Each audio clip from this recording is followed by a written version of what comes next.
Trade news 71 में आप सभी का स्वागत है। व्यासपुर का राजकीय मॉडल संस्कृत स्कूल का मैदान, श्री कृष्ण कथा अमृत का आज 5वां दिवस। तो आइए चलते हैं श्री कृष्ण कथा अमृत के आज 5वें दिवस की कथा को सुनने के लिए। दिव्य ज्योति जागृत संस्थान के तत्वाधान में आयोजित कथा 7 जून तक चलेगी। आज 5वां दिवस है, तो आइए चलते हैं पंडाल में और कथा को सुनते हैं। कभी प्रारंभ होती है जब उस ईश्वर को यहाँ देखते हैं, तब हम उसे जान पाते हैं। इसलिए रामचरित मानस में कहा गया है, उग्र ही विमल विलोचन की के मिटे ही दोष दुख भव रचने के सूझे राम चरित मणि माने गुप्त प्रगट जहाँ जो जही खाने। उन्होंने कहा राम जी का चरित्र, राम जी से प्रेम आप ऐसे नहीं कर पाएंगे। उग्र ही विमल, जब वो विमल नेत्र प्रकट होता है, जिसे दिव्य दृष्टि शिव नेत्र कहा गया, यहाँ प्रकट होता है। कैसे? पूजा पाठ जप तप व्रत से नहीं, ये सारे साधन हमें उस ओर लेकर जा रहे हैं, लेकिन इन साधनों के द्वारा ये दिव्य दृष्टि उद्घाटित नहीं होती।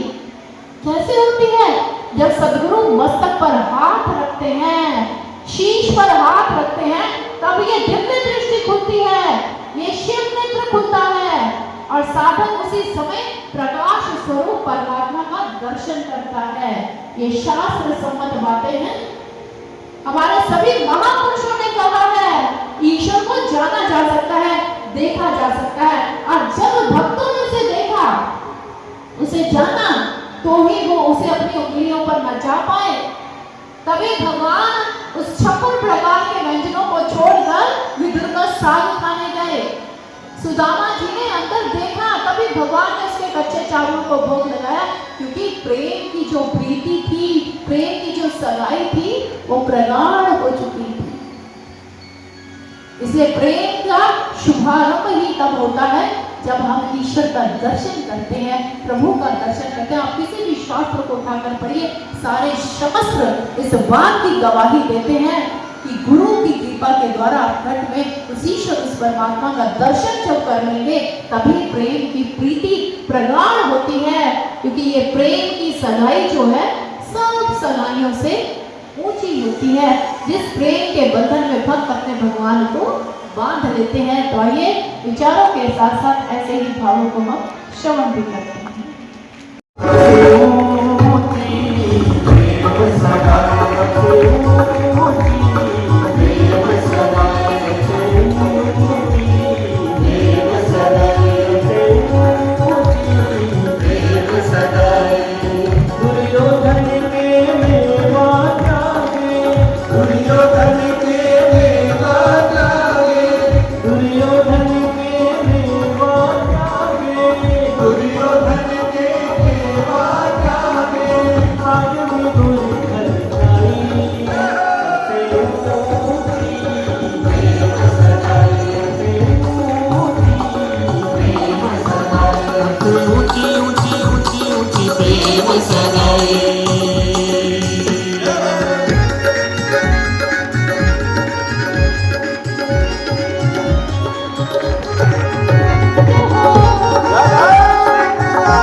पर पंडाल से आवाज बिल्कुल भी नहीं आई। सबसे ऊंची प्रभु के साथ प्रेम की जो सगाई होती है सारी सगाइयों से ऊंची होती है, लेकिन कब होती है? जब उसको देख लेते हैं। और भगवत प्रेमियों, नन्ही सी कर्मा बाई भगवान को भोग लगा रही है, और जब तक उनके पिताजी नहीं आए वो रोज प्रभु को ऐसे ही भोग लगाती रही। और जब उसके पिताजी आए और उसके बाद उनके पिताजी ने आते ही कहा, कर्मा ठाकुर जी को भोग लगाती थी? कहने लगी, हाँ पापा, पिता बाबा, और ठाकुर जी सारा भोग भी खा जाते थे। कहने लगे, अच्छा, ये तो बहुत अच्छी बात है। उसके बाद उनके बाबा रसोई घर में जाते हैं, और रसोई घर का दृश्य जब उन्होंने देखा तो आश्चर्यचकित रह गए। उन्होंने गुड़ देखा तो समाप्त होने की कगार पर, घी देखा वो भी समाप्त होने की कगार पर, दाल चावल बाजरा देखा वो भी समाप्त होने की कगार पर। तो आश्चर्यचकित रह जाते हैं कि इतना सारा सामान कैसे समाप्त हो गया। उन्होंने कर्मा से पूछा, अरे कर्मा, रसोई घर का ये सारा सामान कहाँ चला गया? उसने कहा, अरे बाबा, ठाकुर जी को भूख ही बहुत लगती थी, जितना खिचड़ा बनाकर देती थी सारे का सारा ही खा जाते थे। घी भर भर के खाते हैं, साथ में ढेर सारा गुड़ भी खाते हैं। बाबा कहने लगे, इतने वर्ष व्यतीत हो गए, कब से प्रभु को भोग लगा रहा हूं, मेरे साथ तो ऐसा कभी नहीं हुआ। उन्होंने कर्मा से कहा, कर्मा, कल तुम प्रभु को फिर से भोग लगाना। कहने लगी, ठीक है बाबा। प्रातः काल होते ही कर्मा बाई का नित्य नियम था, सीधा रसोई घर में जाती, खिचड़ो बनाती और थाली का थाल सजाकर कहने लग जाती, ठाकुर जी भोग लगा लीजिए। वहीं बैठ जाती पटना लगाकर। और उनके पिताजी चोरी चोरी देख रहे थे कि मेरी पुत्री जो कह रही है वो उचित है। और जैसे ही इधर कर्मा ने आंखें बंद करके प्रभु से कहा, प्रभु गर्मा गर्म खिचड़ो है, भोग लगा लीजिए। और उसके बाद जब पर्दा हटा तो थाली खाली थी। प्रभु भोग लगा चुके थे, स्वीकार कर चुके थे। उनके पिता आश्चर्यचकित, हैरान हो गए, प्रभु इतने वर्षों से भोग लगा रहा हूं मैं आपको,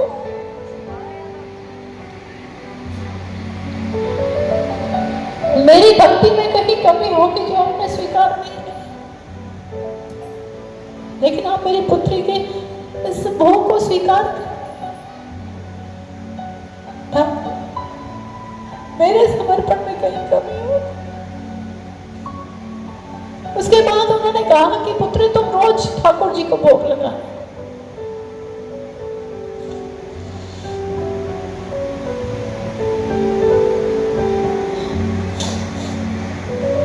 और कर्मा बाई का जीवन यूं ही व्यतीत होने लगा।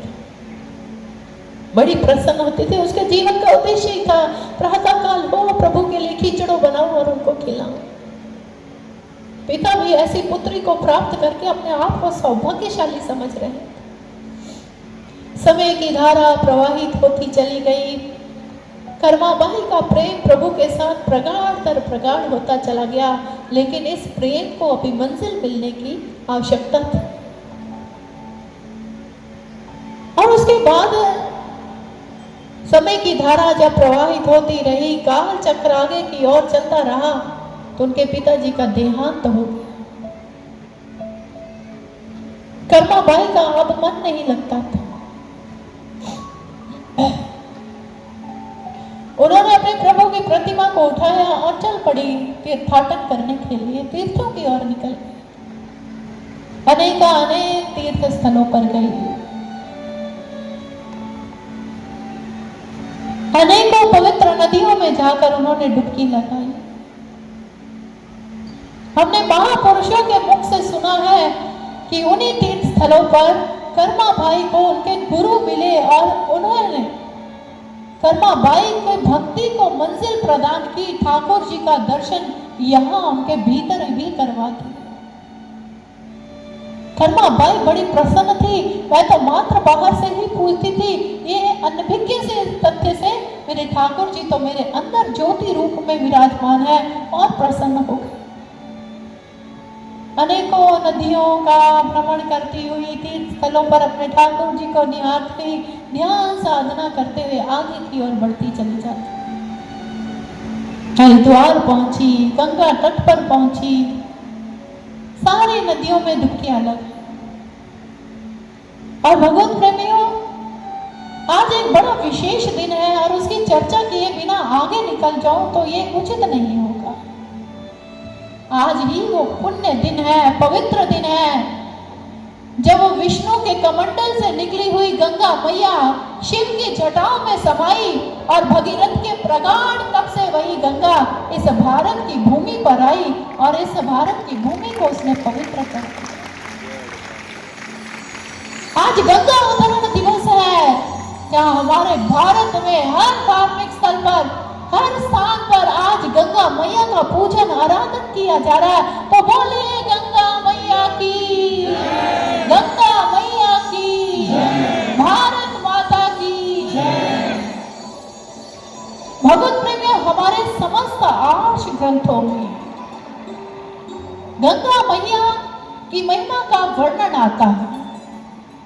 रामचरित मानस में, वाल्मीकि रामायण में, भागवत महापुराण में, पद्म पुराण में, सब जगह हमारे गंगा मैया के अवतरण की गाथा का वर्णन आता है। हमारे ऋषियों, महापुरुषों, भक्तों ने गंगा मैया का पूजन किया। स्वयं भगवान श्री राम जी जब वनवास की ओर जाते हैं, सीता मैया लक्ष्मण के साथ गंगा मैया की आराधना करते हैं, पूजा करते हैं। ये गंगा केवल धार्मिक प्रतीक नहीं है। अक्सर लोग ये कहते हैं, अक्सर आपने भी सुना है, अगर इंसान मर रहा है तो उसके मुख में अगर गंगा जल डाला जाए तो उसकी मुक्ति होती है। लेकिन केवल इसका धार्मिक पक्ष नहीं है, इसका वैज्ञानिक पक्ष भी है। आज विज्ञान भी, आज वैज्ञानिक भी गंगा के जल पर अनेक शोध कर रहे हैं और उसके शोध को देखकर वो आश्चर्यचकित हो रहे हैं। ब्रिटिश की एक पत्रिका है, उस ब्रिटिश पत्रिका में ये लिखा गया है कि टेमस नदी जो है, उससे भी टेमस नदी का जो जल है वो दूषित हो जाता है, लेकिन भारत की जो गंगा नदी है उसका जल कभी भी दूषित नहीं होता है, उसमें कभी कीड़े नहीं पड़ते हैं, वो हमेशा निर्मल और स्वच्छ रहता है। ये हमारे वैज्ञानिकों ने खोज की। यूरोपियन डॉक्टर हॉक्सिन हुए हैं, हॉक्सिन, उन्होंने कई वर्षों तक गंगा के जल पर शोध किए और उसके बाद उन्होंने ये सिद्ध किया कि गंगा जल ऐसा जल है जो जीवाणु है वो पनपने नहीं देता है, वो रोगकारी तत्वों को नष्ट कर देता है, समाप्त कर देता है। ऐसी गंगा जल में महानता है। और इसके साथ साथ गंगा जल को अगर आप कितने ही समय तक अपने घरों में किसी भी बोतल में डालकर सुरक्षित रखते हैं तो एकदम स्वच्छ और निर्मल रहता है। और हमारे वैज्ञानिकों ने यह भी कहा, यूं तो जो जल है वो दो तत्वों के मेल से बनता है, ऑक्सीजन हाइड्रोजन के दो मॉलिक्यूल से। हर जल के स्रोत में ऑक्सीजन की मात्रा रहती है, लेकिन गंगा जल ऐसा जल है जिसमें ऑक्सीजन की भरपूर मात्रा रहती है, जिसे डिसॉल्व ऑक्सीजन भी कहा जाता है। इसके साथ साथ गंगा नदी में जब वह अपने गंतव्य से चलती है तो मार्ग में बहुत सारी सहायक नदियां उसमें सम्मिलित होती चली जाती हैं। जब वो सहायक नदियां अपने साथ अनेकों प्रकार की औषधियों के जो जड़ें, लताएं, जो पेड़, पत्थरों, चट्टानों से टकराती हैं, खनिजों को, तत्वों, उसके तत्वों को लेकर आते हुए गंगा नदी में जब समाहित होती है तो सारे औषधीय और खनिजीय जो तत्व है उसमें आकर समाहित हो जाते हैं और गंगा को और पावन और पवित्र कर देते हैं। ऐसी है हमारी गंगा मैया। तो आइए, आज गंगा अवतरण दिवस की दिवस है, तो आइए हम आज गंगा मैया की महिमा को भी श्रवण करते हैं, जिसके कारण हमारे ये भारत की पहचान है कि हम उस देश के वासी हैं जहां गंगा मैया बहती है। आइए हम सब मिलकर नमन करते हैं भगीरथ जी को, जिनके प्रगाढ़ तप के कारण, उनके प्रगाढ़ प्रयास के कारण वो विष्णु का मंडल में बैठे हुई गंगा मैया को इस धराधाम पर ला पाए। आइए गंगा मैया की महिमा को हम भी श्रवण करते हैं। एक बुलंद जय घोष लगाएंगे, बोलिए गंगा मैया की जय, गंगा मैया की जय।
हैं और बड़े धूमधाम के साथ 56 प्रकार के व्यंजनों में सारे सम्राट ने पुजारी सहित प्रभु को उन्होंने कर्मा माई के नाम की खिचड़ी का भोग लगाया, जो आज तक प्रभु को लगाया जाता है।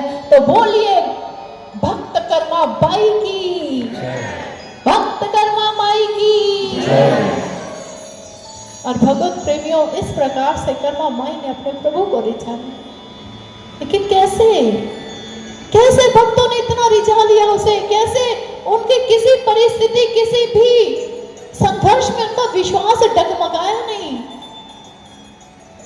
क्योंकि उन्होंने ईश्वर देखा था। और भगवत प्रेमियों, जिस दिन से आप ये कथा श्रवण कर रहे हैं, उस दिन से हम भी आपको एक ही बात इस मंच के माध्यम से कह रहे हैं कि परमात्मा देखा जा सकता है। ईश्वर दर्शन करने का विषय है। ईश्वर केवल पढ़ने का, सुनने का, भजन संकीर्तन करने का, पूजा पाठ का विषय नहीं है। परमात्मा देखने का विषय है। उसे देखा जा सकता है। भक्तों ने देखा है, लेकिन लोग कहते हैं अगर ईश्वर है तो दिखाई क्यों नहीं देता? अगर ईश्वर कण कण में है तो हमें दिखाई क्यों नहीं दे रहा है? लेकिन भगवत प्रेमियों, क्या आप संसार के दृश्यों को सही ढंग से देख सकते हैं? आप संसार के दृश्य तक को सही ढंग से नहीं देख सकते तो कण कण में बैठे हुए उस ईश्वर को कैसे देख सकते हैं? चलिए मैं आपसे कुछ प्रश्न पूछती हूं, आप उत्तर दीजिएगा। किस किसने ट्रेन का सफर किया? हाथ खड़ा करके मुझे बताएं। बाकियों ने नहीं किया? सभी ने, ऑलमोस्ट सभी ने किया। अब आप ध्यान से सुनिए और उत्तर देते चले जाइएगा। जब आप गाड़ी में अपने स्टेशन पर जाते हैं, आपकी ट्रेन खड़ी होती है, आप ट्रेन में जाकर बैठते हैं सारा सामान सेट वेट करके, तो उसी समय आपके गाड़ी की ट्रेन के पास से एक और ट्रेन पूरी रफ्तार से निकल कर जाती है। और जब आप उस तरफ देखते हैं तो आपको कैसा लगता है कि हमारी ट्रेन भी चलने लग गई है। क्या वो चल रही होती है? नहीं देख पाई ना सही दृश्य ये आंखें। फिर आपने क्या किया? आपकी ट्रेन छुक छुक करती हुई चल पड़ी। आप बाहर के दृश्य को देखते चले जा रहे हैं। कभी नदियां आ रही हैं, कभी गांव आ रहे हैं, कभी पेड़ पौधे आ रहे हैं, कभी पहाड़ आ रहे हैं। जितनी रफ्तार से आपकी ट्रेन भाग रही होती, उतनी रफ्तार से आपको ये सारे भागते नजर आ रहे होते। क्या वो दौड़ रहे होते हैं? क्या वो घूम रहे होते हैं? नहीं देख पाई ना आपकी ये आंखें इस दृश्य को भी सही ढंग से। अब क्या हुआ? बाहर के दृश्य देखते हुए आप थक गए। आपने अपना सिर खिड़की के साथ लगाया तो आपकी नजर किस पे पड़ी? साथ ही एक और पटरी है। जितनी रफ्तार से गाड़ी दौड़ रही है, आपको वो पटरी भी उतनी ही रफ्तार से दौड़ती नजर आती है। क्या वो दौड़ रही होती है? जिन्होंने ट्रेन का सफर नहीं किया, चलिए उनको हाईवे पे लेकर चलते। गाड़ी तो चलाते हैं, कभी 80 की स्पीड से, कभी 100 की स्पीड से। जितनी रफ्तार से आप अपनी कार चला रहे होते, उतनी रफ्तार से आप सड़क को देख रहे होते, उतनी रफ्तार से सड़क दौड़ती हुई नजर आती। क्या वो दौड़ रही होती है? सड़क के दोनों ओर जो सफेद रंग की पट्टी होती है, वो भी उतनी रफ्तार से दौड़ती हुई नजर आती। क्या वो दौड़ रही होती है? नहीं दौड़ रही होती। जब संसार के बाहरी दृश्यों को हमारी ये आंखें ठीक से नहीं देख पा रही, तो कण कण में बैठे हुए वो ईश्वर को हमारी ये आंखें कैसे देख सकती हैं?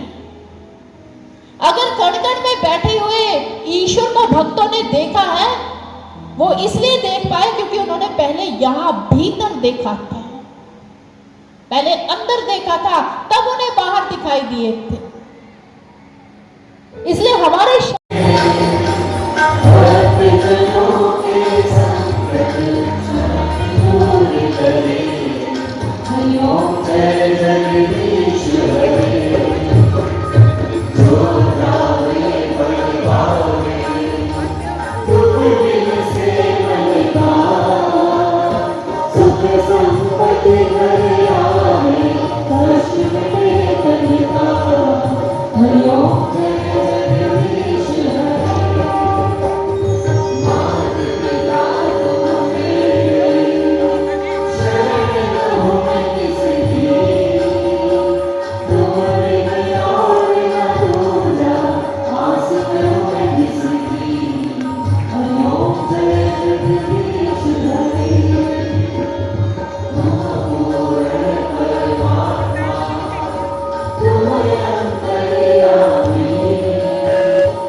तुझको